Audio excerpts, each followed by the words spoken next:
All right. Back with Ravi Gupta, everybody. Welcome to Walk-Ins. Welcome. Welcome back.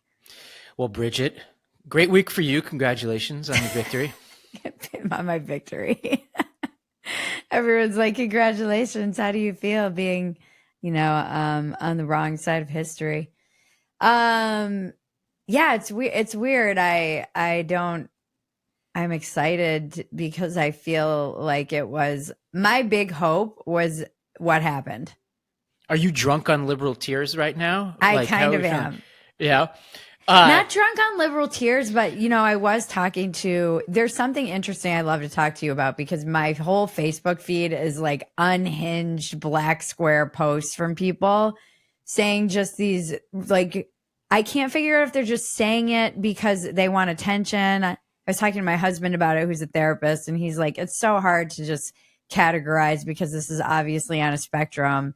And then I was thinking about, the unhinged right is more like, get your gun. They're coming for your gun. Stop the steal. But it's never did I see from the right. This does seem to be a phenomenon primarily on the left because my sister was telling me that her entire friend group is like falling apart in Facebook. She's like, we have been friends for 10 years and raised kids together.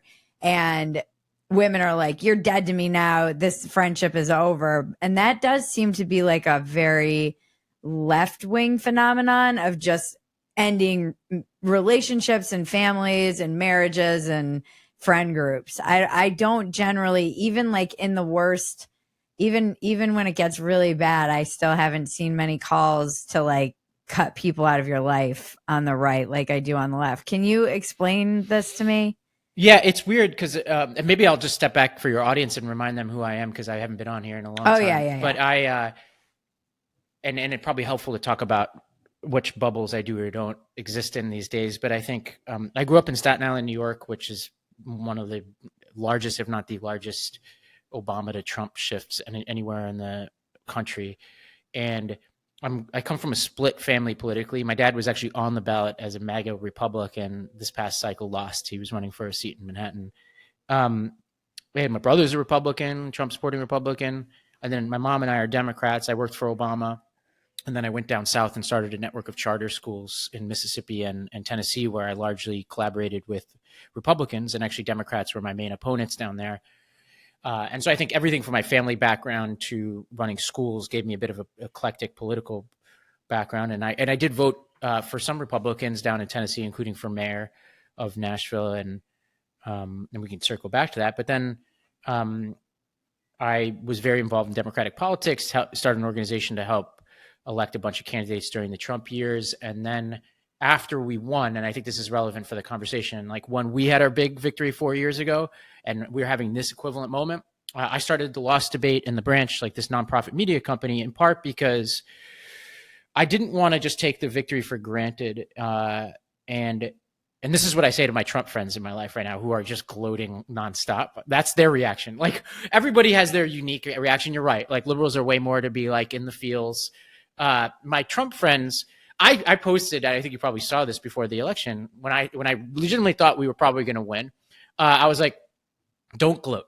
I was saying to my own people mostly, like, just don't gloat because it doesn't help in any way. And I would say that my Trump people in my life have not listened to that at all. And I don't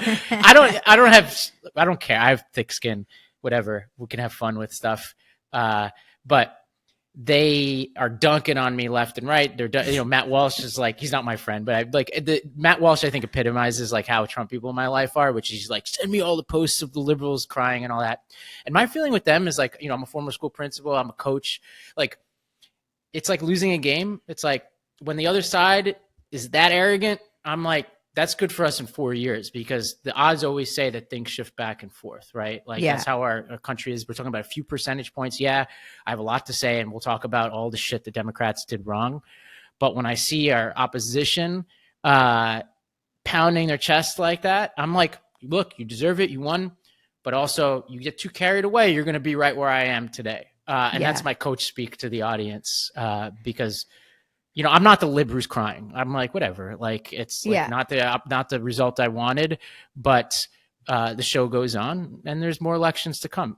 You know? Yeah, that's how I feel. I mean, I'm definitely asking for unhinged posts, but it's mostly because I want to write a piece about this and just the difference in like what is the kind of right wing equivalent of this. And it's like I'm fascinated by because the thing the during the pandemic was the only time I really saw really unhinged histrionics coming from the right in a way that was hilarious. Like there was that famous video from the blonde girl where she's like, make me get vaxxed and then she gets taken away by some, I don't know, like Stasi like people and they beat her up and then she's dead.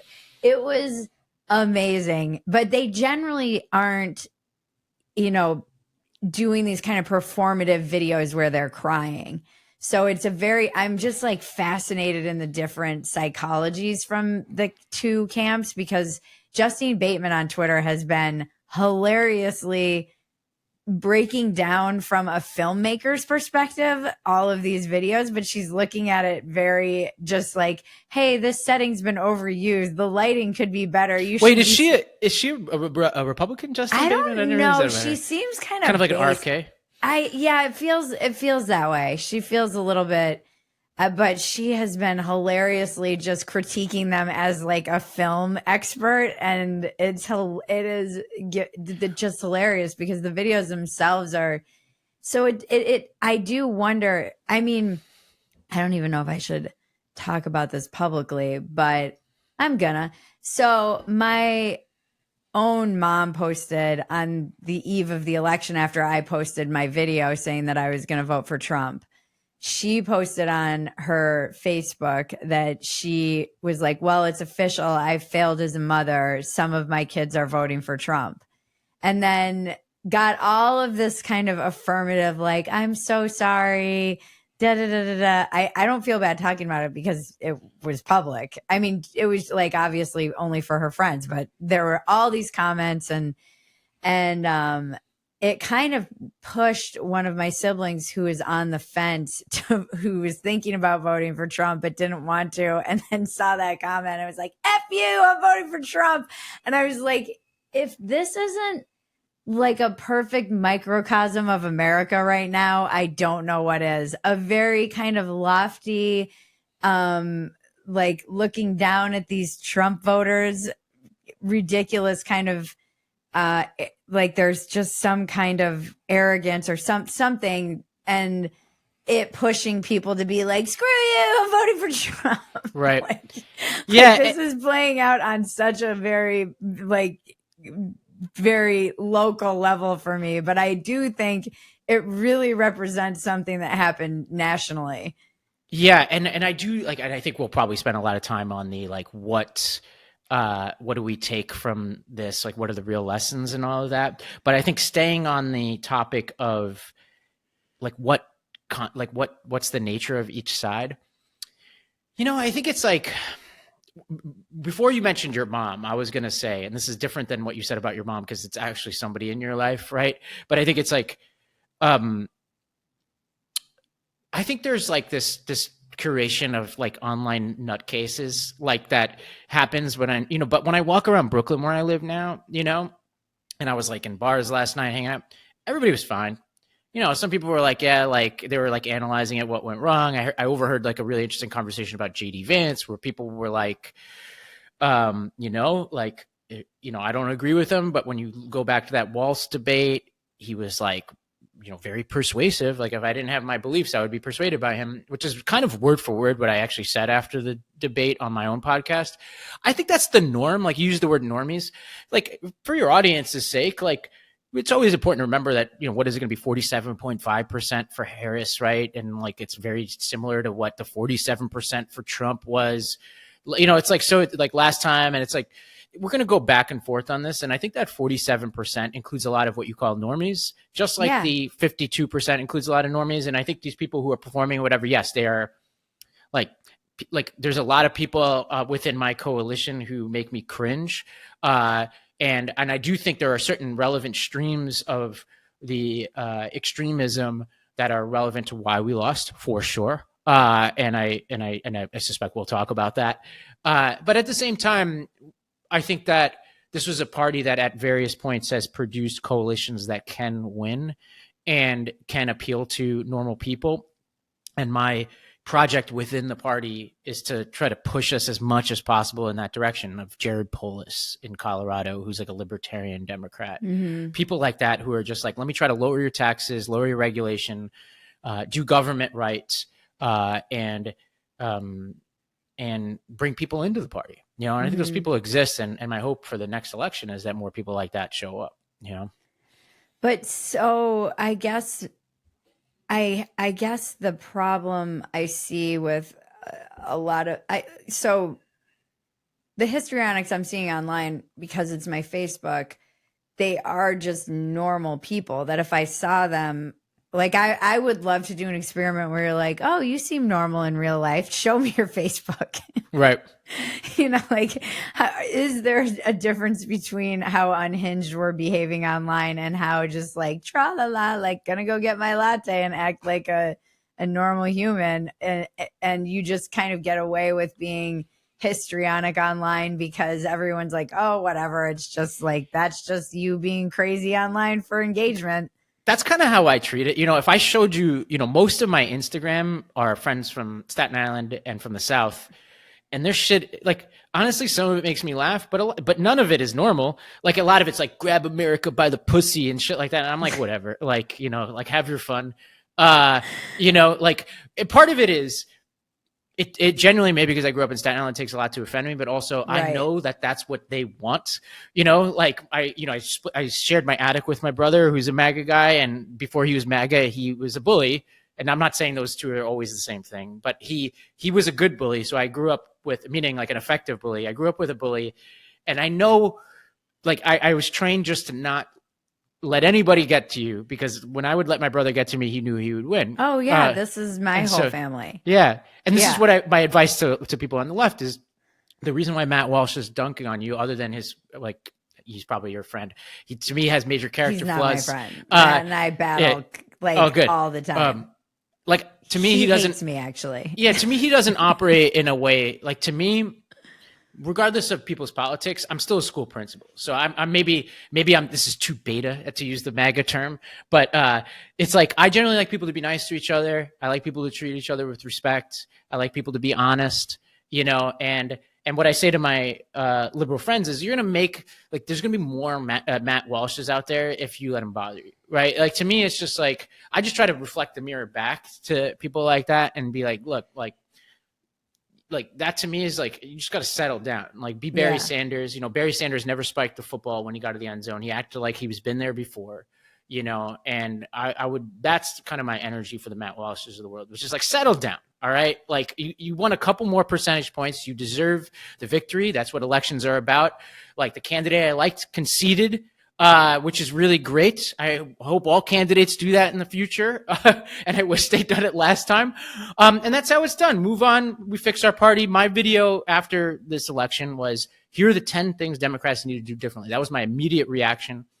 And the next time it happens, and my immediate reaction after the last election when we lost was, here's what we could do after we won in 2020 was, here's what we could do differently, which is why I even started the branch in the first place, to bring Republicans and conservatives and other eclectic personalities on the pod to have conversations. That's the energy I want in the world, if that makes any sense. So if you were advising Republicans right now, which not that you would, but what are the 10 things that they should be doing instead of dunking on, the libs crying?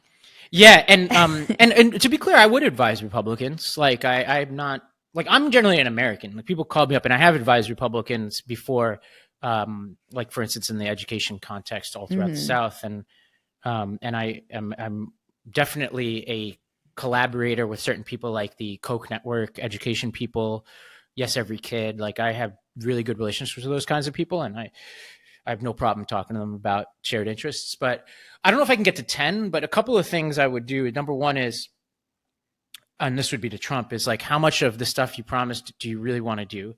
Like, a good example is the tariffs and the mass deportations as a whole. Like, that would tank the economy.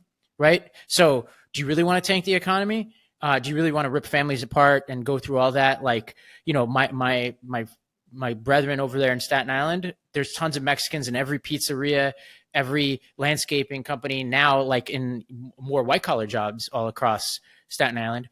Like, can you imagine your society running without those folks? So let's get real here. And me as a Democrat, yeah, we'll give you guys a hard time for reneging on a promise, but like, what do you really want to do here? Right. Like, and so what I suspect they will do, and I could be wrong about this, it's always hard to predict Trump, is that they'll do a little bit here, a little bit there, right? They'll probably deport the recently arrived migrants. They'll, on the tariffs, they'll do a few strategically targeted tariffs. But for each one of those decisions, there are going to be people in the room trying to push him fully in the what I think is the more dramatic version of those policies. And it's going to be a question of what Trump wants to do or not. And obviously the most important voice is the one in his head, right? So that's number one.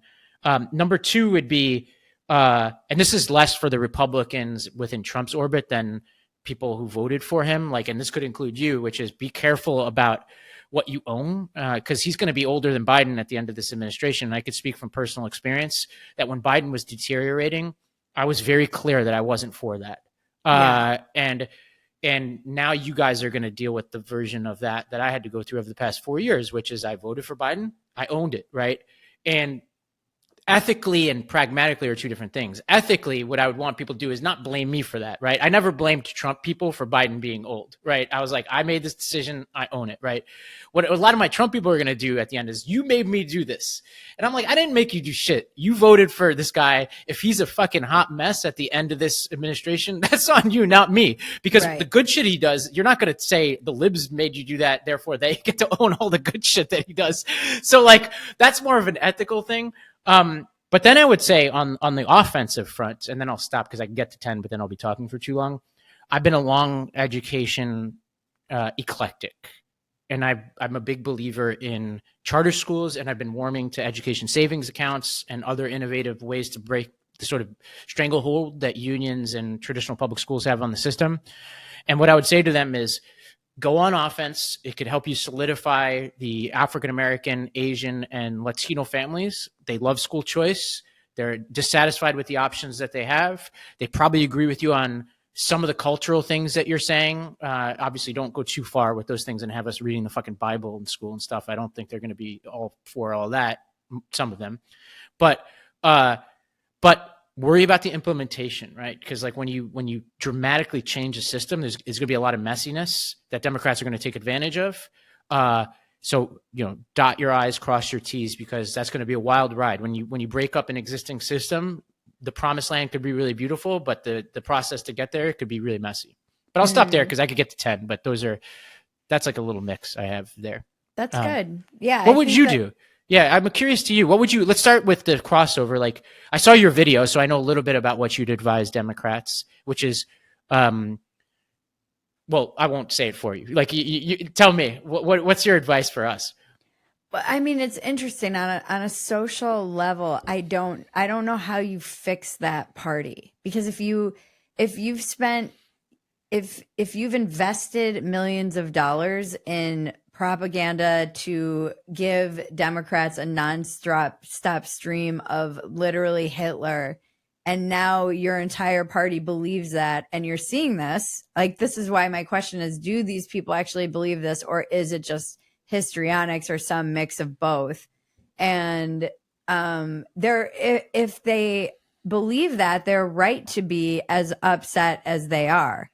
They're right to be as unhinged and believe that they're going to be put on trains and go to camps and all of the things that I'm seeing. So I think there needs to be some kind of rehabilitation, because there has been a lot of effort and money that has gone into psychologically undermining your entire party, or a large part of it that's very vulnerable.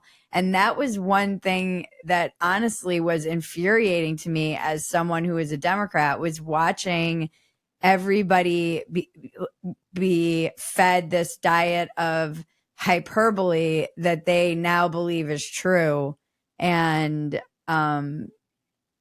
and you're seeing there's like a very clear mental health crisis happening, and I don't across the nation. By the way, I think this is bipartisan, but there's an incentive to be this kind of unhinged person. You get a lot of attention. And I'm not sure. Again, normies aren't posting stuff like this. They're just kind of quietly going about their day, but I will say one of the things, and I said this in my video, was when I was home over the summer at a like girls' night out dinner party, just the ease with which people talked about how they hoped, like they were sad that bullet didn't miss him in polite society. I was like, you don't know what the politics are of everybody in this room, and feeling comfortable saying something like that and believing that you're the good guy because you do believe that this is literally Hitler. So again, this is a rational thing to believe. And I guess you could even convince yourself that is ethically correct to want this person to not be alive. But that is not good. You know, if you, that is a like violence in the minds of people that they think is okay. That is very dangerous. And that was another thing where I was like, and I've always said this about the left and the right being caught in the middle for like 8 years. The right will be like, I'm going to fucking kill you. And the left will be like, you need to fucking kill yourself. It's like a very subtle difference, but it is like the right is, I feel, much more overtly racist. They're much more openly Nazis. Like I always say, the people who are Nazis aren't hiding. You know, they're like proudly out there trying to be Nazis. With the left, it feels a lot like a lot of these problems are a lot more insidious. You have people wearing, you know, supporting Hamas, and like there's this weird, insidious anti-Semitism that occurs that isn't so overt. Like, you know, the Jews are behind are running the world. So I would say that there's something there that needs to be like rooted out on the left, that I don't know how you do it because it's in everyone's brains. And on the right, like, the dunking is not great. It is funny, but I also do understand, because I think it's almost necessary to reassert some sense of reality to fight the overwhelming just lack of reality that kind of took control. I think there has to be, like you said about your brother being an effective bully. That's interesting to me, because I think a lot of people justify their love of Trump as him being an effective bully. Yeah. Well, okay, a lot there. First of all, like, obviously I am not cool with people wishing for the assassination of anybody. Any president. I think the fascism language is like such an important discussion, right? I think first, people like, it's like hard to talk about this. Like, Trump is like calling Kamala Harris Marxist, fascist every day. It's like literally uses those words. No, and I'm like, why is it cool for him to say that? And like, when his chief of staff, this is where I'm probably more traditionally what one would expect from a Democrat. It's like when, and I don't like using big, like, just general language. I like to be a little bit more specific. So when people ask me what bothered me about Trump, I would be specific. I would be like, his inability to commit to a peaceful transfer of power really bothered me. Like, for example, like, because that's what this is all about. Like, the fact that still hasn't admitted he lost that election. Those things really bother me. And because that's what it's all about. It's like, to use a more trivial metaphor, it's like if you're playing basketball and your friend wants to dribble with two hands and foul you all the time, I'm like, I don't want to play basketball with you anymore. But for Trump, it's like he just doesn't want to like acknowledge and respect the institutions that make this conversation even possible, right? Like, there is no election if we don't agree that at the end we pick a winner, right? But he like uses all this crazy language, and I'm like, yeah, like I'm going to continue to talk to my friends on the left about not calling Trump Hitler, right?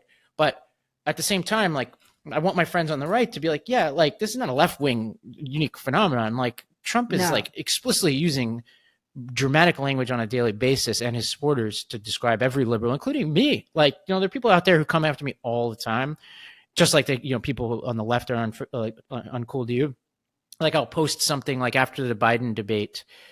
I was clear every step of the way, including before the primary, that I thought Biden shouldn't run.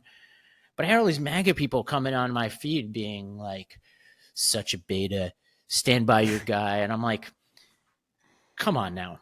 Like, chill. Well, yeah, like the one that really got me is like, I said this on something recently where I'm like, poisoning the blood of our nation, not great. Like, right. I don't think like that language does sound Nazi-ish. It's not, and it is very hard with Trump to always determine like what is real, not what is real, but what are we supposed to take literally, and what is just him being, again, hyperbolic. And this is the same thing that I try to wrestle with on the left, where it's like, do you believe this, or is this just like, are we just in an age of hyperbole?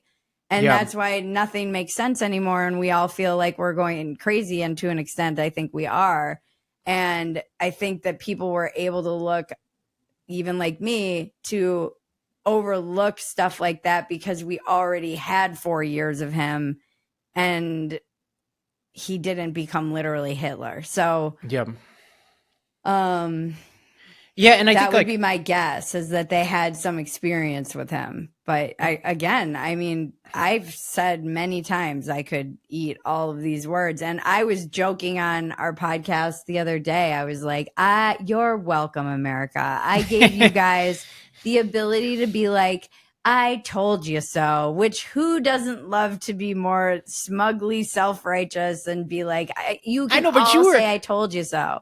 But you were also like, if I understand you correctly, also not totally sure what was going to happen in this election either. And that's which is what, why putting that video out was terrifying. Yeah, same here. I really thought Harris was going to win.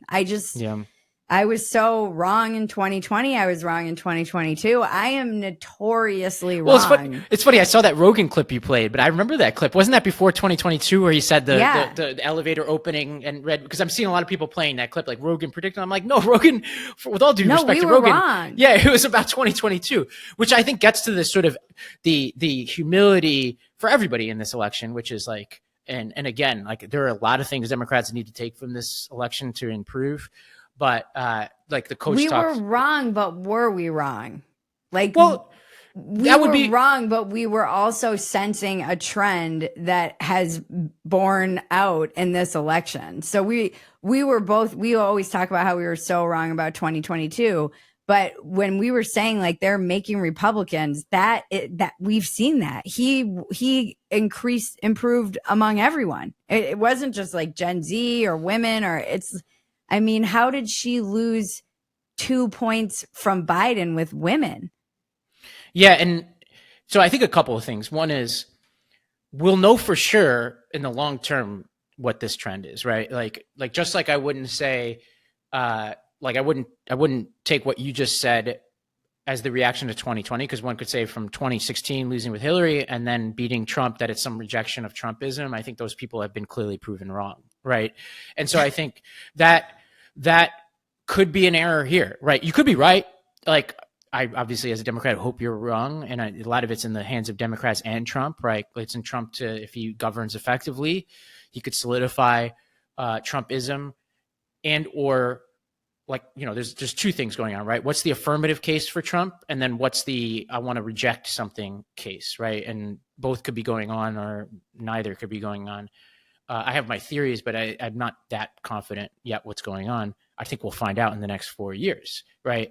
Like if J.D. Vance or whoever gets the Republican nomination gets clobbered in 4 years because Trump is a Republican version of Biden with a struggling economy, unable to complete sentences, with an overconfident base, that backsliding will occur in all the groups that they had success with this time. Totally. It's not a foregone conclusion. And to be clear, I'm not wishing for that. Like everybody else, wants to live in a prosperous country. And My commitment to my audience is to say when there's something good, I will point it out. And if there's something bad, I will point it out. A good example is we did a Title IX episode recently on our show about just like the changes the Biden administration versus Trump. And that's one of many examples where I was like, this actually, the Trump policy here on Title IX was better than the Biden policy, or some version of that, I said. And the same was true of school choice and things like that. I try to be honest on the line by line. Like, obviously, I have major problems with the way Trump carries himself personally, but also civically, like the sense of like the respect for the institutions. And I know it's like everybody's gonna fall asleep when I talk about this shit, but I really care about our institutions. I care about peaceful transfer of power. I care about the rule of law, and I also care about honesty. So it's like when he's just like, so like when you talk about what to take seriously or not, like my hope is that it's on him to make it clear what's real and what's not, because he's the president, so it's like I shouldn't be wondering what you're serious about or not, like you should help me understand that, which I obviously have given up trying to figure that out, if that makes any sense. That would be one thing I would hope that they can do, is be more clear about what to take seriously and what not. I think actions speak volumes. So I'm interested to see if they can actually, like he has, I'm curious as to how long this coalition sticks together. I'm like, who do you think is the first one voted off the island? Is it going to be like some huge flame out between him and Elon? Is RFK getting the boot? Yeah. I think they'll be fine, honestly. I don't know. I mean, maybe. He seems to have run a much more disciplined campaign this time than last time for it's so him. Interesting. I see it as I saw this as like a bit of a messy campaign, and my conclusion was campaigns don't matter. It's like that all the field. I just got off the phone with a friend of mine who was helping run field for Kamala in Philly, and he's somebody I trust a lot. I've done some campaigns with him. He was like, "This is the best run get out the vote operation I've ever seen," and he was like, "I just don't think it matters." And I was coaching him through it. I was like, "Look, it's not that it doesn't matter. It only matters when it's like within a point, and sometimes the big picture dynamics in a race overtake." Whether you have the right voter targeting operation, et cetera. I would say the part of his campaign that was very good was the TV ads. I separate what he was saying in his rallies, because this is where like I think sometimes people overlearn lessons. It's like if you go back and watch what he was saying in his rallies, it was just nonsense. But his ads were very tight. Like they were on message. They were hammering inflation. They were hammering immigration. They were defining Harris. His rallies, and I could be wrong. Obviously, I'm not the target audience for this, but like I just didn't know what he was saying half the time. I didn't really watch many of the rallies. Yeah, but the ads were very effective. Like that is for sure. That part of the campaign was good, and there was no field, obviously, so it was kind of a weird combo. But we'll learn more. I could be wrong about that, and I tweeted in the middle of the day on election day because all the positive stuff was coming in. I was like, I'm not hearing anything about rural turnout, which obviously was apocryphal. I was like, because I'm hearing all this stuff about like Philly, like this and all that. And then it was like, all right, people running up. And we're going to have to find out what happened on the rural side. Was it because of Charlie Kirk and Elon Musk's operation turning out rural vote? Or was it just because like the messaging was out there, like going on Rogan, like just, Trump being Trump, like were people just more animated and getting those messages in a way that people couldn't pick up in the traditional media? I just think that's so smart of him to do that. I was like, that's where the independents are. If you're trying to get independents, they're not watching CNN or MSNBC or even Saturday Night Live. Okay, I 1,000% agree with this. So yeah, let me clarify. Let me revise what I said earlier. That decision was really smart. Yeah. And I was baffled by, and I said this at the time, I was baffled by Harris's decision not to go on Rogan. I thought she would have, like, look, she's not my candidate. Like, I don't think she's as evil as people on the right think she is, and I don't think she's as great as people on the left think she is. I think she's a pretty standard politician who was thrust into a position that was beyond her capabilities here. I'm not sure there are many people, Democrats, who could have won this election, which we can come back to because I've changed my thinking on this a little bit. But I thought she would have done just, like as Rogan said, I thought she would have done just fine on on Rogan. I don't think that's like a natural like audience for her, but that's why I would have liked it. Like she would I have don't potentially think won she Super would. Bowl. I think it would have been bad. You think so? Did you I listen think to it her would Call have Her been Daddy? disaster. I don't. Yeah, I watched some of it, but I don't. But that was still pretty controlled. Yeah. I thought like I think I've changed my thinking on Harris slightly. I was to be clear, I didn't think she was the right choice for vice president, and I wanted a primary even till the very end. She would not have been my choice, but I was pleasantly surprised by a lot of her performance in this race. It was a lot to ask of somebody to turn around and do this fast. She bears responsibility for that. She was part of the administration that got us to this point, so I don't want to let her off the hook for that. I thought the more she was off the cuff, the better it was. Because look, if you listen to Trump, it's like he'll contradict himself in the same sentence, he'll ramble, do whatever. But like people have now baked that in. They're like, okay, like I'm okay with people not being Pete Buttigieg or JD Vance every time they talk. Like they don't have to be Ivy League smart. I thought when she was like kind of off the cuff and stuff, I was like learning stuff about her every time. Where I had problems with her were these stump speeches where like I was watching the eve of the election and I'm 10 minutes in and I'm like, when we fight, we win. And I'm like, the fuck does this even mean? Like, what is it? Like, if I'm somebody here, like listening to this, I'm like, you know, like, and yes, I don't want to let Trump off the hook. He's talking about Arnold Palmer's dick size, you know, but it's like, amazing, by the way. We covered like, that on Dumpster Fire. But his Rogan interview got to certain things. And I said this at the time, like I have a high standard for fluidity and truth and all this kind of stuff. So if I'm grading it in terms of what I would want to listen to outside of the context of election, it would not pass. But like he said a lot of things that humanized him and all that. And that if I was an undecided voter, that was a net plus for sure, you know, and Harris either would have sank or swim, right? You could be right that she would have sucked. I could be right that maybe she was okay. We'll never know. We will never know because they didn't do it. That's the point. They didn't do it. And we'll never, like, she lost, right? Like, so to me, that was a risk worth taking because if a lot of people think like you, right? A lot of people are like, I don't think she would have done it, which actually is a huge opportunity for her because if she got on and was good, she would have surpassed people's expectations. They would have been like, oh my God, you sound like a human being. You sound interesting. I learned some stuff about you that I didn't before. And they just didn't do it. And they let an audience of young men, right? This future of the Democratic, future of politics, right? These people are going to vote more and more and more. I don't have a clear picture of like what their turnout rates were this race yet, but definitely more than people were expecting. That's the future, not just of like people voting, but of this country, right? And you should not she went on Brene Brown instead of going on that podcast. Who's listening to Brene Brown that's not already a Kamala Harris supporter? That's what I mean. You know? I didn't understand that. And I wonder what like Call Her Daddy had to, you know, I wonder how much control they had over what she was asking and what an editorial control and stuff, because I know Rogan. She said no. So Alex said no. And I trust her. Like I've always held her in high regard before I knew her politics. Cause she came out of the Barstool world, which, I really appreciate that whole world. Like I'm a Democrat, so I like gravitate more towards the ringer kind of intellectual discourse on sports. But I think the Barstool guys are really funny. And I loved her back and forth with Dave Portnoy over that negotiation. I've always thought Alex represents an authenticity. Like when she talks, like the reason why she's so successful is she'll talk about anal sex and going down on somebody, and she'll have a porn star on, and she'll have Harris on and all that. And one thing I would ask of my Republican friends in my life is like, give her the benefit of the doubt, just like you're asking me to give the benefit of the doubt of like some of the voices on your side, right? Which is she genuinely liked Harris. Like that was clear.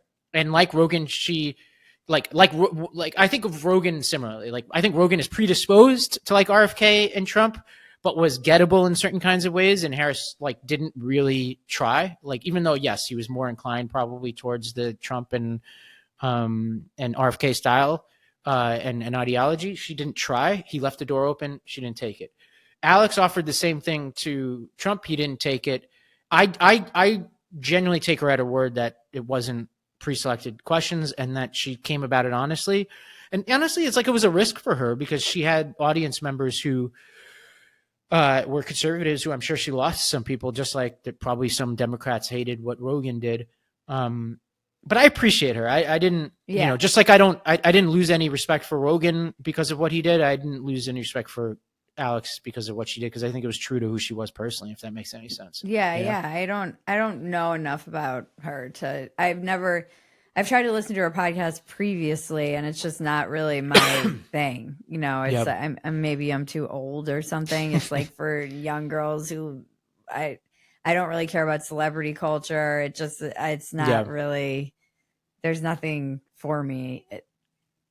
necessarily, but yeah, I do think that it's been really interesting seeing like the dynamics. I don't understand why they didn't try and go. I mean, I've been saying this. That video I did about how Democrats have Bud Lighted their brand has like 200,000 plus views. And that tweet that I made about it went crazy viral. And it's just because it. What was this? Explain this context to me. Sorry. So I had a tweet and I was like, the Democrats are realizing too late when they put out that ridiculous. It wasn't the Democrats. It was the like Pod Save America PAC put that out. And okay. So, but it was obviously for the Harris campaign, you know, and it went crazy viral because it was ridiculous. All these men who were kind of like putting on man face and not sitting like men at all. And people were roundly mocking it. And I was saying the Democrats have realized far too late that they've Bud Lighted their brand. And I do think this is exactly what happened to the Democratic Party without them realizing it or not. They just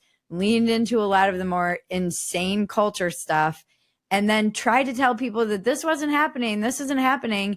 And I've been on my podcast for 8 years talking to people who have story after story after story from different aspects of the culture wars about exactly how this is happening. When I go to a preschool, I can see where this gender stuff is and where it is not. I am like, the fact that people in media would be trying to tell moms in the suburbs that they didn't know how much groceries cost is crazy to me. So you have these things where people are seeing like the more extreme culture stuff and then just gaslighting about the basic cost of living and what crime is like in your city.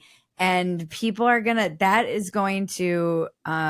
get a backlash from that. People don't like being gaslit like that. And they certainly don't like being told that something that is happening that they're experiencing is not happening. Here's what's been frustrating with me about this journey is like, I've been on this journey like alongside you too. And the gaslighting was real. Like, you know, you go around 2020 and there was a whole conversation around, I saw people protesting in quotes by vandalizing bodegas that were owned by immigrants and saying it was in the name of racial justice. And I just couldn't connect the dots. So I was like, what's going on here? And crime was spiking and people had all sorts of excuses about it. And I thought it was, I know the conversation on the right, comparing it to January 6th and all that. And I think I tend to separate them in some ways because one involves the peaceful transfer of power and one is a local phenomenon. But at the same time, I understand what people are saying, which is you have a selective lens for when violence is okay or not. And I totally understand why people would say that. What I would hope is that we all agree that they're both bad, right? Whether we think they're equivalent or not. And a conservative would say, well, actually more people were impacted by the mass riots in 2020 or not. And actually, this is a fairly good point, right? It depends on like what the legacy of January 6th is, right? If there are more January 6th, if there's more failures to do peaceful transfers of power, that could have an impact. It also depends on how you view the deaths that happened in and around January 6th, right? But that's not what we're talking about. And I hope people don't try to minimize that. Like there are a lot of people in my world who say, look, that sucks, but I have other reasons to support him. That I find easier than the people who try to revise what happened, you know? I think that's where I land. Like I was like, it was bad, but I mean, I'm on like in one of my podcasts when it was happening, I was like, oh, I guess there's a riot at the frickin' I've also thought a lot about the psychology of why people don't care as much. And I actually do think it's because it was like taken to the people in charge. It was they took their issues with the people that they are mad at. And it was a peaceful transfer of power for some. It was, and others, it just seemed to be the anger that they had at the system. And so I think that is one thing that people there's like a real bipartisan rage at the government in general. Like when Peanut got euthanized, you saw that just bipartisan, like government, you don't hate the government enough. And that was like one of the moments where I'm like, I'm seeing this on both sides. But this is where I try to apply the same yardstick, which is like, that's what people say about all the racial justice stuff that happened around 20 is like they're fed up with the system and mass incarceration and all that. And what I say to them is like, there's just better ways to do it. And I'm always going to hold the bar high because I come from the Gandhian tradition. That was my grandfather in India, and they were nonviolent and took their country back through nonviolence. And to me, that's how we have to do things. I know you agree with that, but it's like and so I hold people to a high bar on that, which is frustration or not. That was not acceptable to me. But when you get to I don't think it's acceptable. I think it's why people excuse it easier in their minds. And the crime thing is interesting because you look at the numbers and they say it's going down and it's actually not as bad. And it's hard to tell because I don't even know what they're counting as crime anymore in certain states. Like I know things got objectively worse when I was in California while they were telling me things were fine. And they were not. Every one of my neighbors, it was hilarious actually. Right before we left, every one of my neighbors built a wall. Every one of them built a huge wall around their house. And I was like, and these people will tell me that crime is getting better while they're building walls around their houses. So this gets to the second part of my frustration, right? So frustration number one was how the origins of this and the gaslighting around that. The flip side of that was around the stats that you're talking about, right? I'm one of those facts don't care about your feelings type of people. And I really like the coddling of the American mind where they talk about how, some of the moral panics of the 90s and overparenting and things like that led to the aughts being what they were coinciding with record drops in crime, but people were better at leveraging anecdotes, right? And so for me, towards the end of this process, there's all local phenomenon. Like I can't speak to what was happening specifically in LA, but over the past 2 years, crime has been dropping pretty significantly. And I've gone through, I had a couple of good podcasts with people who were parsing the data around the FBI versus the surveys and all this. And people could listen to that, but the headline is, crime is dropping to pretty significant lows, and there is conflicting data around when you get the reporting from the police departments, which is more complete than it's ever been. They're adding more and more and more complete police departments. This is something like 80-90% now. Police departments share that data, and then you have the survey data, which is what the Trump campaign was sharing, which was like, how do people feel? How are they reporting it on their own? And there's a bit of a deviation there, and actually that deviation is. That there was a deviation until recently. Now, both the survey data and the police department data are both showing a drop in crime, but even frozen in time when there was a deviation, what I read into that is people are imperfect messengers about what has happened or not, but they can, but it is, as are police departments, by the way, because they can undercount because it's in their interest, but murders don't lie because there's a body, right? And murders have been down, right? So it's like people either die or go missing, and that can't be fudged. And so that tells me that I kind of trust what the police departments are saying by and large. But again, now the surveys are saying it too. So to me, that means that I can't speak to somebody's local situation. You live in Jackson, Mississippi, or you live in LA, right?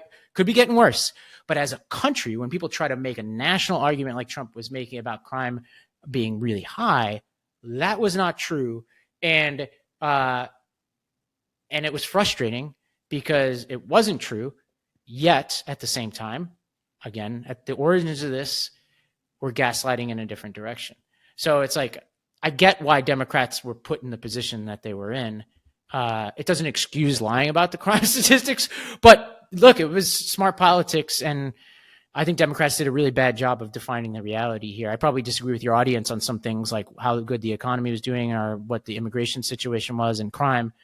But I think there's no question that Democrats didn't handle that narrative well. Well, even like looking at California and the fallout from the election, they recalled Gascon, they recalled the Oakland mayor. Like on a local level, they went red on almost all of the crime. They became more red on all of the stuff that was crime related. And so I guess it depends on how you define crime. So maybe murders are going down, but smash and grabs are up. Stores are closing everywhere. People talk about their cars getting broken into repeatedly. That stuff matters to people, probably, I would say, even more in some respects than how many people are getting murdered. I think a lot of times the murder rate is unfortunately not felt by the average, person living a normie life. It's like gang murders and like it's not like there's like just murders happening everywhere all over in the streets.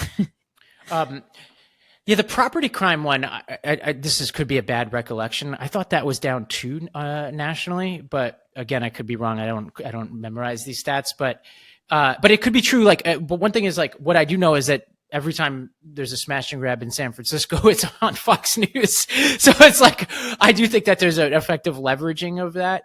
But then why would locally they be recalling Gascon? Like, no, but they're right about it in LA in many ways. So in Chesa Boudin, the voters are reacting in the same way that someone watching Fox would on a local level.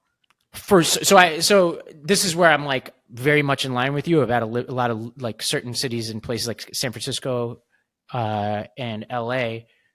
We did a lot of coverage of Chesa Boudin in San Francisco, and they recalled Chesa Boudin rightfully. And I suspect the same is going on in Gascon. I haven't looked at that much because we've been in the middle of this presidential and I don't live in LA, but I wouldn't be surprised at all if crime was still a huge problem in LA because of bad policy and politics from uber progressives. And I would view that as a huge plus if the largely Democratic city recalled him, just like I viewed it as a huge plus when they did in San Francisco. And this gets to my theory that I think is probably a slightly different narrative than what you're telling, but I think rhymes in some ways with what you're saying.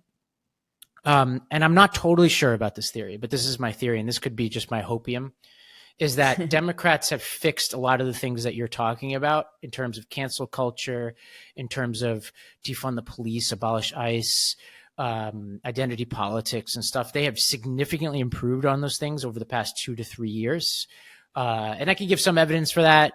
Some of it's my lived experience. Some of it is just how like some of the candidates like Harris, like what did they do? They moderated as they went towards the election. She was like supporting fracking and using Obama-esque language around race and gender. We're all America, yada, yada. She was trying to like talk about cutting taxes and all this kind of stuff. And voters, I think understandably, had questions about where that came from and whether they could trust it or not. But what I've seen is from a lot of people is this sense that, yeah, like we went too far on cancel culture, identity politics, permissive immigration, excusing criminal behavior. And I could keep going and going and going. My sense is things have gotten a lot better, and that the bill for those beliefs came due, and that even there was a right setting over the past few years and good trends there from the Democratic Party. There still was damage done to the battleship, and that plus like an economic narrative that was bad for Democrats equals a couple points. And that's kind of where it went. That's my theory of things. Yeah, like I agree that I think they've kind of pulled back, but I do think it's like the markets forced it, in many ways. I'm sure Hollywood and all of these places, like nothing was getting made because everybody was waiting for the results of the election. And now you have a whole entire industry looking at this going, oh shit, like this is why all of our things were failing, even though they didn't listen. Well, it's not perfect. It's not perfect because when you said your thing before around Playboy, the reason why I interjected was because I'm like, if I put that on my feed, there are going to be a lot of people coming from my head, right? Based on what I heard, right? And like in a normal, like if things were completely fixed, I would just be like, you know what? I know Bridget. I know what she's about. Like whatever she said or I thought I heard, who cares? Move on. I know that there's nothing to worry about. But I obviously am like still in the belly of the beast. And I'm like, oh, if I thought I heard something, I need to clarify that, because if that goes on the feed, they're coming for me. Right. Yeah. And even though my own audience knows what I'm about, like dangling anything out there that you're not sure of is like a bit of a panic. Right. So you're like, oh my God, like let me like be as careful as I can. And obviously the attitudes around this are still very strong. There's a guy named Todd Rose who does, he writes about what people actually believe, and he does these surveys where people do private opinion and public opinion. And what's screaming off the page is people feel like they can't share what they actually believe. That's still true. So no matter what my theory is about what Democrats do or don't do right, or doing right now, there's still this lingering belief that people are going to be punished for quote unquote saying the wrong thing, if that makes any sense. Yeah, see, I don't live like that. Like, I don't have that. I don't, and this is 100% what I deal with people who are from the left who come on my podcast. They're the ones who will they're the only ones who have really ever asked me to edit things out. They're the only ones who have canceled last minute and never come back on. Like, there's much more fear. And I feel bad because I'm like, you shouldn't have to live like that. Like, I really think the based gays are kind of helping bring us out of this, because one of the problems that I see, like the right wing, and I've been saying this forever, they're just lame. I mean, they're winning more of the culture in terms of like the young men, but they're just like, it's just lame. And they try and make comedies, and they'll try and like get their message in their comedy in the same way that you do on the left now. And it's like, just make something funny. Like, no one wants a message, like any kind of message, just make something funny. And I was recently at Hereticon, which was, you know, I did like dissident dialogues, which is a little more serious and kind this of is like Peter Thiel's thing, right? Like his, like, yeah, and it was so fun. Like, it is the most fun event. It's wild. I saw your photos. I had a bit of FOMO because I know some of the people, like Liz Wolfe comes on my pod all the time, or did a couple years ago. Yeah, I should get her back on. But it's like a lot of the people I know and respect a lot were over there. I don't know if they would let me come. I'm probably too liberal. There were some lefties there. I think they would, though. The whole thing is like people who disagree. And honestly, there were so many panels that were like, I was surprised at actually how diverse the thinking was. You would have someone like Isla talking about her like whatever her thing was, and then it would be like, you know, conservative pronatalists talking. It's like, it was actually quite diverse.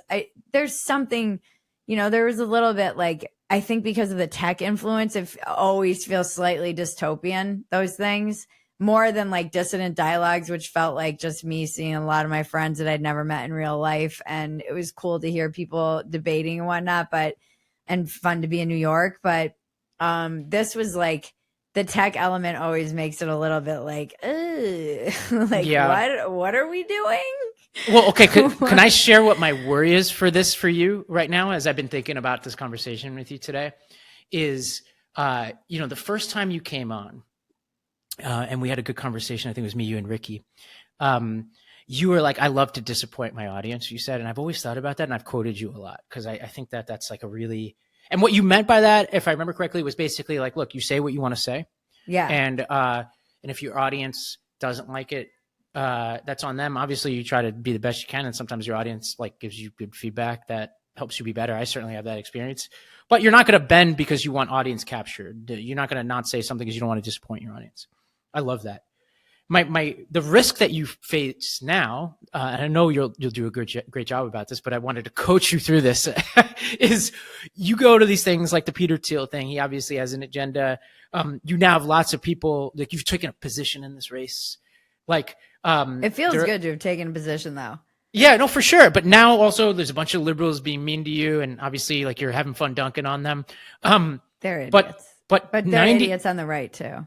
Yeah, I dunk on them. Yeah, but so this is where I'm getting to. It's like 99% of people that would push you to be like red pilled, right? I'm blue pilled. I have a risk of blue pilling. You have a risk of red pilling, meaning like, you know, admitting you or not that there's anything you have to admit wrong, but if something did happen, you're like, oh, maybe, you know, like now there are all these people who like, if I said I was wrong, now they're going to like be all on me, or they're all my at friends the end now of my video that I just put out about why the left lost, I say to my audience, I am not MAGA. I started this podcast making fun of Trump. We are going to make fun of your boy. I'm like, good.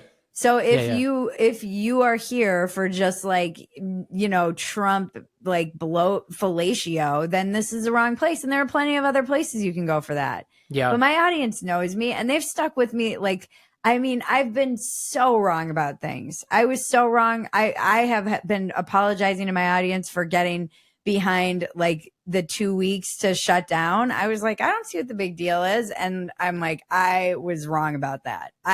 The people who are like, when the government takes power, they will not ever give it up. And I was in freaking lockdown for 2 years in LA. I was like, okay, they were right. They were definitely right. I was wrong about that. And I learned a lesson, and my audience still gives me shit for it, but they're around. And I've lost people.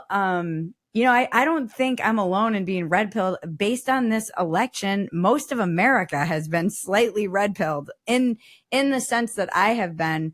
But it's like, I'm not like, you know, let's ban gay marriage. I'm not a like Christian fascist or whatever they think. I don't even have like a real religious practice at all other than my 12-step program. And as that tent on the right has expanded, like when I go to these things like Hereticon, I'm like, wow, this is like a group of people you would not have seen engaging with one another in the past. Or if you did, it would have been more on the left wing. And one thing that I did experience when I was at Dissident Dialogues was like all of these people and they were debating and all this nerd stuff. And I'm like always the stupidest person in the room at all of these things. And I went back to my hotel in Brooklyn and there was a pop-up DJ in the lobby, and it was just the best DJ, and everybody in the lobby was getting down and going crazy. And I danced, and like, it was the first time I'd been alone since I was a mom, and I felt like myself again, and I cried, and I was like, we can't, like, this doesn't exist on the right. Like we can't lose this either. You know, the art and the dancing, and like that has been so captured by, I think generally it's just more liberal because you're always pushing the boundaries. But then it got very weird and kind of like culty, and you have to believe this one thing. And then a lot of the artists have been comedians. I think we're kind of the first ones who were like, no, I'm not on board with all of that either. So I do think there's like a weird realignment happening, you know, it's because, and not to go back to like, it was like, oh yeah, the gays know how to throw a freaking party. Like it was gay dudes who put Hereticon on and they made it amazing. And it was so fun. And like, there was DJs and parties, and it was like the cooler version. It was truly like one of the coolest. And cause there's like that Burning Man influence.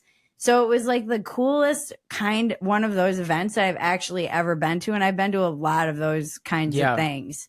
And it was wild. Like it's something very different at the very least. I don't know what's going on, but. Well, this is such a good point. I mean, I often wonder how many of the people who say they love America truly love America. And I think this is a bipartisan question, which is, if you love America and you're a Democrat, that means that previously 40-something%, now I have to say 50-something% of people who voted the way differently than you are part of America. You don't have to love every one of them, but you'd have to believe that the most of those people are good people if you love this country. Otherwise, it's a bad country, because if most of those people are bad, then you can't possibly make an argument that this country is good. And it goes both ways, right? If you're a MAGA person with a flag in your Twitter and you have, you hug the flag like Trump does, you have to believe that most of these people who voted differently than you are good people and are mostly redeeming and are not the crazy people that you talk about on the internet, right? And so that's like the initial feeling, is like, we got to believe that if we truly love this country. Two is, sorry. Go on. Oh, the second thing is, I actually think the interplay between the two parties produces some really good outcomes when things aren't so fraught. Meaning, like, we get Medicaid and Medicare and Social Security because of Democrats, but we also ensure that taxes are reasonable because of Republicans. You get Harvey Weinstein going to jail because of Me Too, but you also ensure that more Aziz Ansari's don't happen because of the people pushing back against the excesses of Me Too, right? Mm-hmm. Like these are like the Yeah. interplay, right? Like people don't aren't malicious, like to maliciously castigate somebody because of their race or whatever is like off limits in most parts of society, I hope, because of like really good conversations around like why like using the N-word is bad and like whatever, picture it. But then because of the pushback against like some of the excesses of language policing, hopefully you have less situations where like the guy at Netflix who was fired because he was describing using the N-word in a context in which he wasn't using it as a denigrating thing, but he was just saying like Right. describing a situation somebody used it, which obviously the intent was not to use but I think those pushbacks are good. Like it's like, okay, this tension produces something, right? Like we have good public institutions in certain places because of Democrats. We have lower taxes and regulation in certain circumstances because of Republicans, and all coming together creates something beautiful at times. Does that make any sense? I mean, I'll get off my soapbox, I mean, I was saying this on, I think one of my videos recently, I was like, I really love the tension in this country. I think it makes the country great, and the back and forth. And, I have friends who are anarchists, and they're like, conservatives is just, what is that expression? Like conservatism is just liberalism with with speed bumps or something like that. Or it's like, it's basically the same. One is just a little slower. They're like, no, this is all the same. And it's been, I'm optimistic because I really hope, my hope is that we need both. We need both. So it would be bad. We've seen in California what happens when you have just a uniparty in charge. It's not great. You need to have that, like the battling occurring.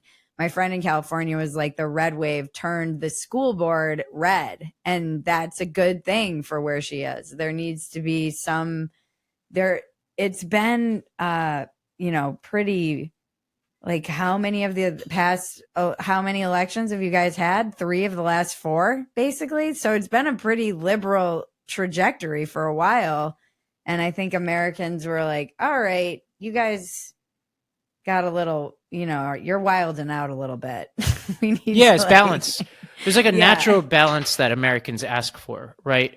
And then that's what that gets to how we started, right? Which is like, that's why I think it's always best when we talk about advice to the different parties, it's always good to be humble, like it's like, you're never as smart as people think you are when you win, and you're never as dumb as people think you are when you lose, is something one of my own bosses used to say. And it's like, but obviously it sucks to lose. Like, like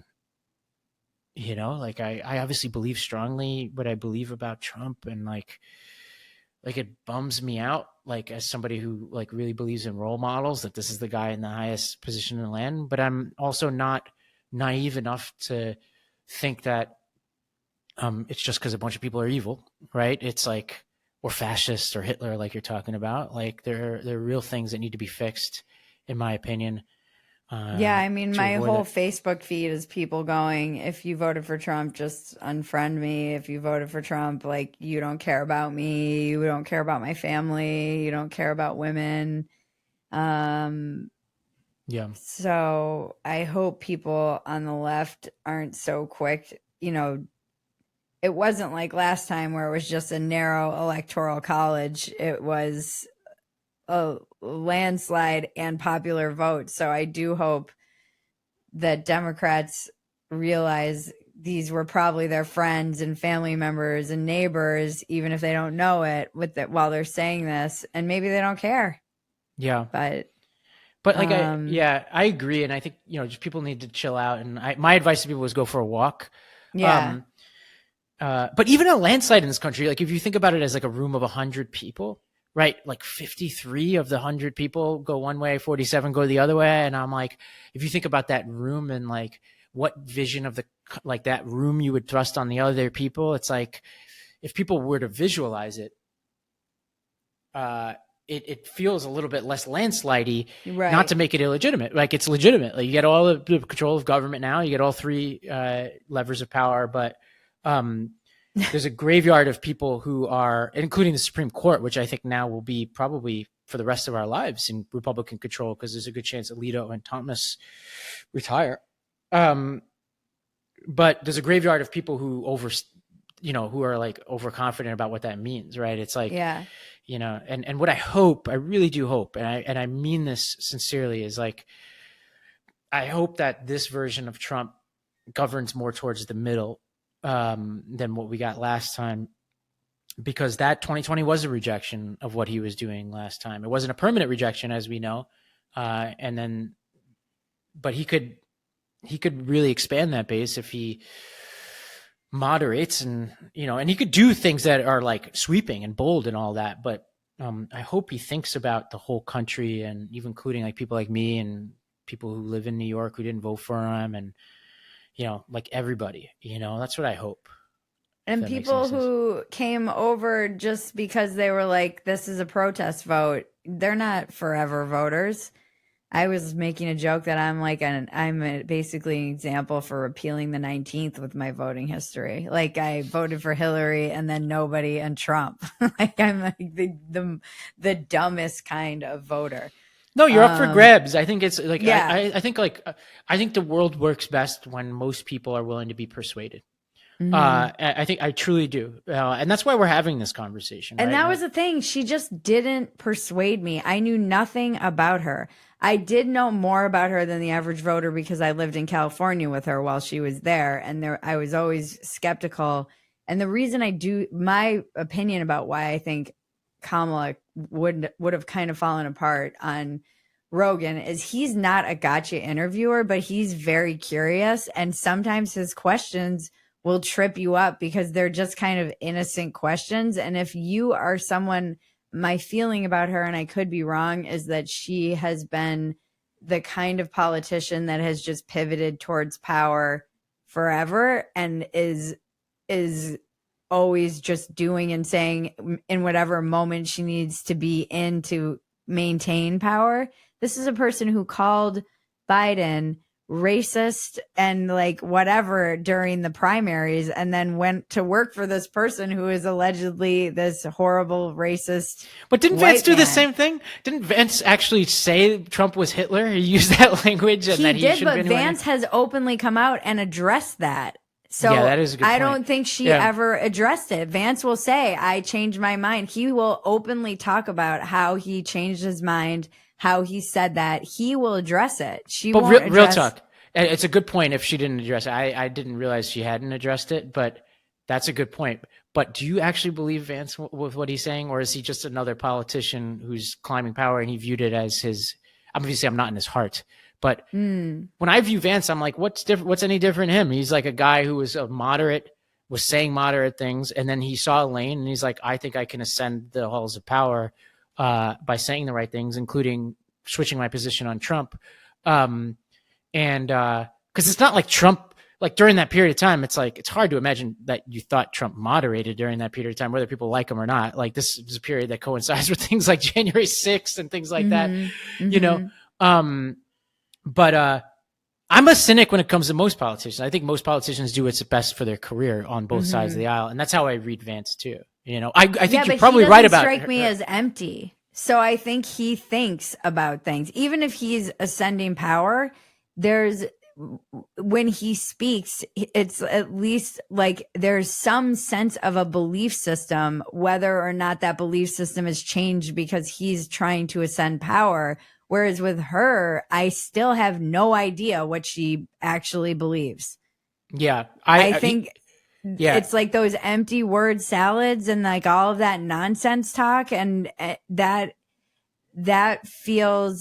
was somehow more terrifying to me than somebody who believes their own bullshit. Because it's like, and it's like I've said, people crave authenticity so much that they would prefer an authentic asshole over somebody who's like this kind of nebulous, empty suit that can be filled with whatever whatever, that people just didn't know her. They didn't feel like they knew her, which is why Rogan wanted to have her on. He's like, I just want to get to know her as a human.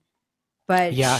I think she's terrified of letting people, he doesn't come from politics. Neither really does JD Vance before he was in politics. And I think these guys know how to, like, she's only been in politics for forever. And it seems like she's terrified to like show anyone who she really is or what she really believes, because she's afraid that it's going to cost her. But like, if the Democrats could learn anything from the right, it's that it doesn't. People are going to vote. It doesn't seem to matter at all. Yeah. Well, I think I agree with you that there was no narrative from her. I actually said that in our post-election piece, and I said it along the way. Is like again, I'm kind of cynical. I don't believe I think most politicians don't believe the narratives that they say. But as a practitioner of politics, in order to be effective, you have to tell a story. And I don't believe she told a story about this country and the electorate that was in any way memorable, resonant, and I'm not even sure there was a story, right? Well, it was basically like abortions and Hitler, Yeah. Those were the kind of the big two takeaways for me in the weeks leading up. Like, if you love abortions, vote for Harris, and also literally Hitler. And that's not compelling. Yeah. I think of it, my sanitized version of that is abortion and character, right? It's like, but I think it would have been more persuasive if people had more of a sense of her character. I think most people wouldn't lump her together with the level of narcissism and dishonesty as Trump, but they baked that in about him and were like, and they gave her a solid look. And at various points, they really wanted to see something from her. She just didn't close the deal.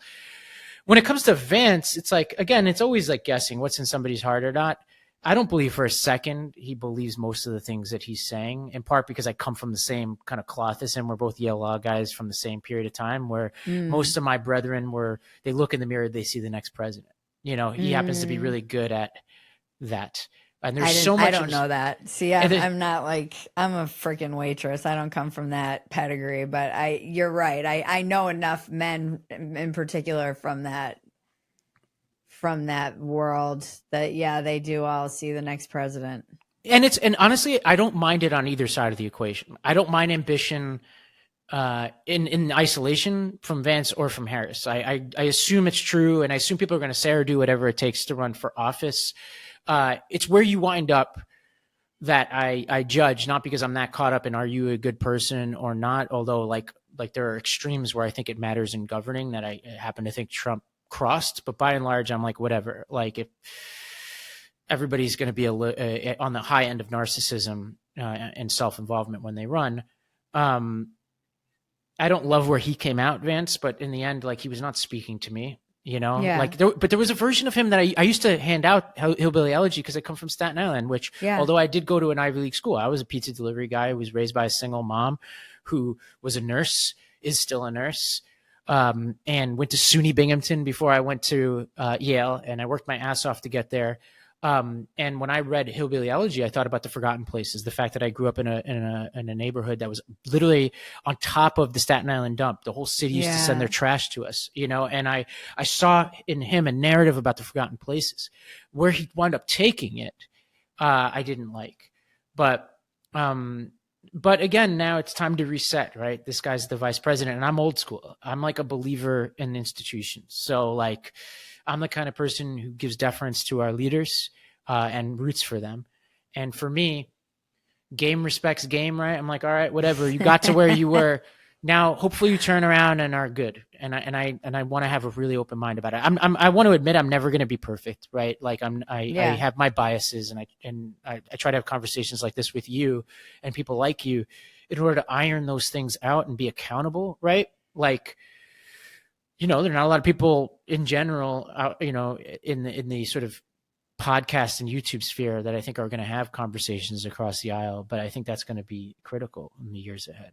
I hope so. I mean, this was one of my biggest issues, is that when this whole thing happened, I was like, I've been writing about this for literally like 7 years. And nobody ever had me on an MSNBC panel, or, I know it's also like, oh, everybody needs to have a college degree and whatever, which I also think is another problem. There's like an elitism baked into the Democratic Party that keeps voices like mine out because they just look down and are like, oh, that's just an idiot with, who's, and I am an idiot. Let's be clear. You are not an idiot. You are not an idiot. And I want to say, like, and I know I tweeted this at you because you said that nobody invited you. I've always been, you always have an open door. You're the only one though. Like there's no, I mean, even there's not, you would think like, it's not like these people don't follow me. They reach out to me in DMs. They're like, don't let the bastards get you down on the left. I will not name names, huge people in media on the left. And they know I exist, but there's no real desire to actually hear from somebody like me. And if you had heard from somebody like me and not just written me off as like a person who got captured by my audience, or however you want to justify it to yourself, you would have seen this coming. You would have, or at least you wouldn't have been so surprised when it did. It's like in that clip, like Rogan and I were saying, it's not wrong that the left wing has been just making Republicans. Like they really have been. Yeah. No, I hear you. And I just hope like I can go around in circles on this. My hope for the Democratic Party is that they build their brand from the local on up. Right. Because you and I are going to go back and forth about like, is crime up here or is it up there or whatever? In reality, the truth that's out there is that Democrats have not been good managers of cities. Right. Writ large. There are wonderful exceptions. But by and large, they have not been great. It's not true of my city in New York. It's not true of LA and San Francisco. It's not true of Chicago, right? You take the biggest cities, it's been a bit of a mess. And Austin went red. Travis County went more red. Yeah, it doesn't surprise me. And one of my big projects in the years to come is to get Democrats to take on fewer things and do them really well, right? Government wise, find ways to lower taxes, lower regulations so people can start businesses. They don't need the consultant to the consultant to the consultant to get the permit to the permit to the permit. Like let's make it easy for people. Show them that Democrats can be competent stewards of government. And that they can make your lives better, and that they're not, they're not city council members debating the Israeli-Palestinian conflict like they're in the UN Security Council, but they're actually really focused on your everyday lives, and they're myopically focused on it. And that will create a new generation of leaders, right? More Jared Polises, right? The reason why we don't talk about Jared Polis, and this is by his own estimation, is he's kind of a frumpy, former pot entrepreneur. Who has, if Jared Polis looked like Gavin Newsom, he would be the president of the United States right now, right? So it's like we just need more of these people. We need to like produce more of these people who can show competent governance, who could show they can lower taxes, make government work, who could show that they're not caught up in nonsense, right? They're not debating pronouns. They're not talking about who should and shouldn't play in what sport. They can answer common sense questions about what's going on in society. And yes, they're not there to make you the worst version of who you are, right? Like they're not there to say, oh, you fucked up. You said the wrong thing. Then you're out of my life. You're out of our work. And, they're not, shooting up these EOC offices to make it impossible to fire somebody and making everything so litigious. I can go on and on and on, right? People notice these things about Democrats, including people who vote Democratic. Yeah. Right? I was texting with a friend of mine who's a landlord in Staten Island, who's been a longtime Democratic voter, who was like, I'm on my way to yet another tenant hearing because some obnoxious MFing tenant won't leave my building, and I have to go through like the equivalent of a criminal trial to get this person out of my building that I own. It's like crazy. That's on Democrats, it's not Republicans pushing that bullshit, So yeah, I know maybe I should run as a Republican. What I sound like one, but I look as you like, I have. No, you should run as a Democrat. I know I can't run. I just like, I like my life too much. I'm about to go surfing and I'm writing books and I like my privacy, Yeah. Yeah. That friend actually wrote me. She actually didn't, but she wrote me in. Staten Island, shout out to, I won't say her name, but she wrote me in instead of voting Democratic this time. So maybe she isn't even a Democrat anymore. Well, that was something that was interesting about New York is that it went red and people were like, even New York went red. But I'm like, yeah, but it's because people didn't vote. So there were probably some people more people voted red, but a lot of people just sat out completely, and they just, again, Harris just wasn't persuadable. So they didn't necessarily flip to being red. They just sat, they were like, nope. Yep. Like my guy is Pete. I don't agree with him on policy on a lot of stuff, but in terms of a messenger, like Mayor Pete, he's just like, you talk about like ability to tell a story, and who's like, he has the freedom agenda. He talks a lot like Jared Polis, where he's like, and what I would like him to add to the freedom agenda is all the stuff around businesses and stuff like that. I would love for it to be like, I want people to be free, to be entrepreneurs, to not worry about regulation, to be economically free. Like Democrats talk about certain kind of economic freedom. Let's expand it, right? Yeah. We'll see where he goes with this, but that's a guy who's like, I think, and he's also not afraid. Like the guy goes on Fox News all the time, and it's like he's all over the place, and he's willing to spar with people. I was hoping he would be in Wells's position, and I don't hate Wells. Like I think he's kind of like seems like a decent person who governs as a, liberalish governor. It wouldn't have been my choice. I don't think he was the problem in this race. I don't think he was the solution either, though, if that makes any sense. Clearly not. Minnesota was like, how is Minnesota still close? Like towards the end of the night, I'm like, wait a minute. Wasn't this supposed to like help with this Minnesota vote? Right. This is where I think politics can distort things a little bit. Is like, I think some people on my side thought he was some kind of knight in shining armor. And then I hear some of my friends from the right who talk about him like he's some kind of supervillain. I'm like, he's just a goofy guy who's a governor who governs like you'd expect a Democratic governor to govern. Like, it's like nothing special going on here. So let's relax, right? Like, it's like neither... He was a non-entity on any side of the equation. He did give us the... It's weird, though. I like Shapiro. I was surprised she didn't go with Shapiro. Yeah. But he does have some of the, like, career politician ick to him, though. I like him, but he's very much like, I'm the ambitious guy, and he has a Southern twang when he gives his speeches, and he mimics Obama, which I think the right would have had fun with. But I have low standards, so I'm like, oh, yeah, that's just what we come with, and I thought he was like he would have helped Democrats win Pennsylvania, which in the end wouldn't have mattered. But I thought he would have been better for that. But again, like, we're in uncharted territory here. We'll see what emerges on the Democratic side and the Republican side, right? We're going to have 2 primaries next time. And I think it's going to be really fascinating. 2 primaries. Well, I would have loved a primary on our side. I think it would have helped select. Maybe Shapiro would have been the nominee. I know maybe a Mayor lot Pete. of people who are pretty mad about that. It was something that when they're like, you talk about democratic norms and shredding democratic norms, and like, you just didn't give people a choice, and they were mad that they were robbed of that choice. Independents, people who were hoping to have some kind of, that's the thing. This is why abortion. Count me in. Like, I'm one of those people who's mad about it. That's why abortion, I think, loses people a lot, especially on a local level. Because weren't like 10 abortion, wasn't it passed in like 10 places, 10 states kind of enshrined it? Yeah, that's where like my people feeling. People just don't like being robbed of choice in America. That's what. That's where I actually think I actually think the abortion messaging from Democrats was just fine. I just think it wasn't enough. Like, I think there was this sense that it was like going to solve all other problems. That was the issue. Like, there are things I would tinker with on the edges about how people talk about the issue, but they sensed it as a winner. It was a winner in 2022. I bet this race would have been a lot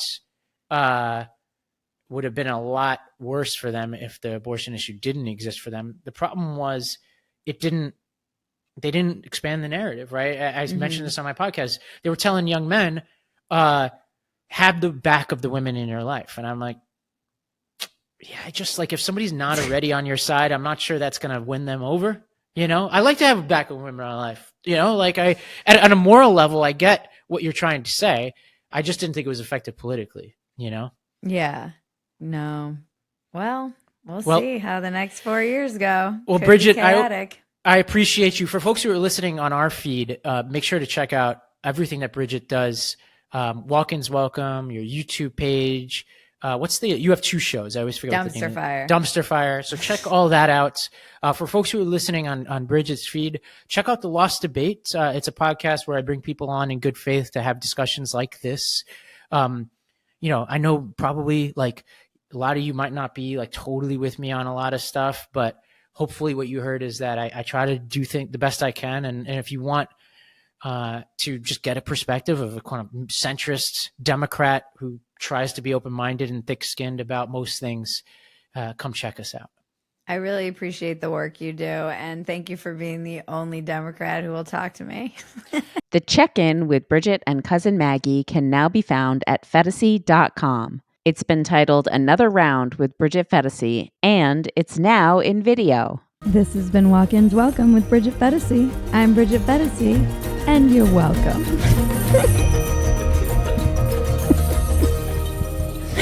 It's the dumbest line.